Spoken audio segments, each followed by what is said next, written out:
Laboratorium Mineralogi dan Batuan adalah laboratorium analisis untuk mendukung kegiatan pengkajian dan penerapan teknologi pengolahan mineral di PT PSM. Karakterisasi bahan baku atau biji merupakan salah satu langkah awal bagi ahli metalurgi untuk menentukan alternatif metode teknologi pengolahan dan pemurnian mineral yang efektif. Karakterisasi dilakukan dengan mikroskop polarisasi yang memanfaatkan sifat optik material kristalin untuk deskripsi detil tekstur dan mineralogi biji yang disebut sebagai analisis petrografi dan mineralografi. Analisis petrografi didahului oleh deskripsi sifat fisik sampel biji atau batuan secara makroskopis menggunakan berbagai alat bantu. Setelah itu, bagian batuan yang representatif ditandai untuk kemudian dipreparasi menjadi sayatan tipis dan sayatan poles untuk diamati di bawah mikroskop. Di laboratorium ini, batuan dibuat menjadi sayatan tipis menggunakan mesin preparasi yang terdiri atas diamond cutting wheel dan gerinda. Batuan dipotong hingga berukuran kecil dan memiliki permukaan yang rata dengan cutting wheel, direkatkan pada kaca preparat, kemudian ditipiskan dengan gerinda hingga ketebalan 0,1 mm.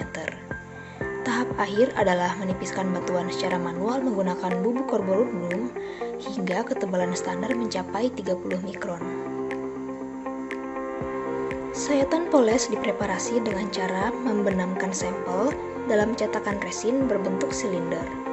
Gelembung udara yang tersisa akan tetap rangkap dikeluarkan dengan mesin vakum untuk kemudian dilakukan tahap grinding dan polishing menggunakan mesin pemoles. Permukaan sampel akan dipoles secara bertahap hingga ukuran grid tertentu yang memenuhi standar pengamatan sayatan poles. Di laboratorium ini terdapat 2 unit mikroskop polarisasi yang dilengkapi dengan kamera dan juga unit komputer yang memiliki piranti lunak pengolah data. Perbedaan dengan mikroskop biasa adalah mikroskop ini memiliki meja putar, plat analisator dan juga plat polarisator untuk pengamatan sifat cahaya terpolarisasi pada mineral atau batuan. Citra objek dapat dilihat melalui lensa okuler sekaligus layar melalui kamera yang terpasang pada mikroskop. Untuk pengamatan sayatan tipis, digunakan mode refraksi atau cahaya bias, yaitu cahaya berasal dari bawah. Sayatan tipis digunakan untuk pengamatan mineral yang tembus cahaya, contohnya adalah mineral silikat, karbonat, dan lempung yang biasanya menjadi pengotor pada biji. Untuk pengamatan sayatan poles, digunakan mode refleksi atau cahaya pantul, di mana digunakan untuk pengamatan mineral yang tidak tembus cahaya atau mineral-mineral opak yang biasanya merupakan mineral logam atau mineral yang berharga. Dari observasi yang dilakukan, tekstur dan struktur biji, mineralogi, dan juga kemungkinan asosiasi mineral diidentifikasi menggunakan buku referensi yang berisi data mineralogi optik, yaitu sifat-sifat optik mineral pada sayatan. Kemudian, hasil observasi dituangkan dalam lembar deskripsi petrografi yang memuat informasi mineralogi mencakup identifikasi mineral penyusun, ukuran butir, persentase relatifnya, detil penyebaran, kenampakan fisik, dan asosiasi masing-masing mineral, serta kemungkinan jenis alterasi mineralisasi yang juga dilengkapi oleh foto.